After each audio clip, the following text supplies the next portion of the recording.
not giving 100% to you. I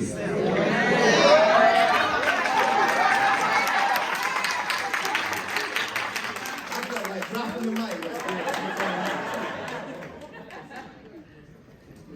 Let me give you this while I'm there. Never be more of a support to someone else than you are to yourself. Never believe in someone else more than you do yourself. Never be more of a friend to someone else than you are to yourself. And never be more of a cheerleader for other people's accomplishment than you are for your own accomplishment. I don't mind clapping my hands and taking my friends out to dinner when they do something great. I celebrate them because I'm not a hater. I'm a celebrator, not a hater. But if you ever want to see me dance and slide across the floor like James Brown and spin around like Michael Jackson and holler like Prince, watch me accomplish something myself. And I'm going to show you how to do the Watusi, the funky bird, the funky chicken. I'm going to go way back and pull something out that you ain't seen in a long time. I'll pull something out that makes the Tootsie Roll look like a lollipop. I'm telling you. I will celebrate me.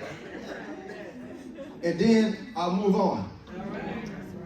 Trophies belong on the shelf, not in your hand for everybody to see.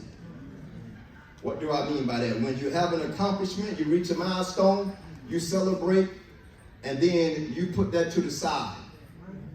And you stop looking for validation from other people and you move on because your next level is calling you to something greater and higher than what you just accomplished and put on the shelf. How many of you understand that? When you surround yourself with the right people inspires you. They inspires you. Many years ago, I had a chance to meet Bishop T.D. Jakes. I used to watch him on television all the time.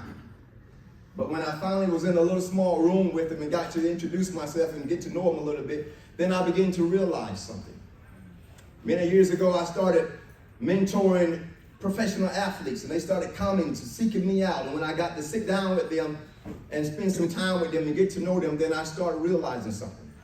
When wealthy men and millionaires started seeking me out for guidance, for counseling, for coaching, then I began to realize something. You want to know what that is I realized? Say, come on, bring it to me. I realized that they saw in me what I didn't see in myself. I realized that sometimes you have to borrow other people's confidence in you until your confidence kick in. I realized that sometimes you have to borrow other people's faith in you until you're able to use your own faith for your own dreams. I realized that it takes being around certain people of certain caliber in order for you to realize that you have the same stuff they have on them. Say, I have greatness on my life. I have greatness on my life. The good book says a man's gift, a woman's gift, make room for them and bring them before great men. If I'm brought in the presence of great men, and it's true that association produces simulation, or as Daniel said, you are what you eat. If that is true, then if you're brought in the presence of great men, it can only mean one thing: that you yourself, ladies and gentlemen, are great. Look at the person sitting next to you and tell them, I'm going to charge you a great fee for sitting next to me. Because you're sitting next to greatness. You're sitting next to greatness. I'm going to charge you an association fee because you're sitting next to greatness.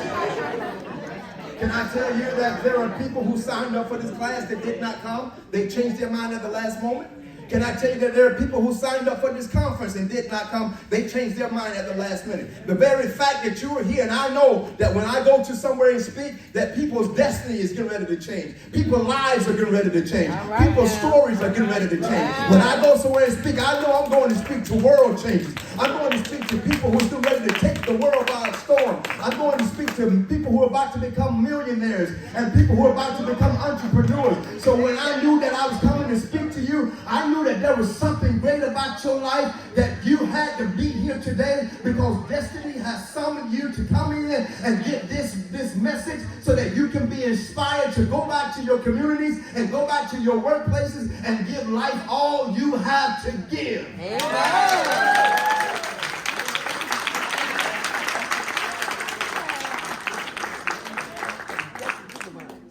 It's a word. I got 10 more minutes. Where's the affirmation? Where is the affirmation?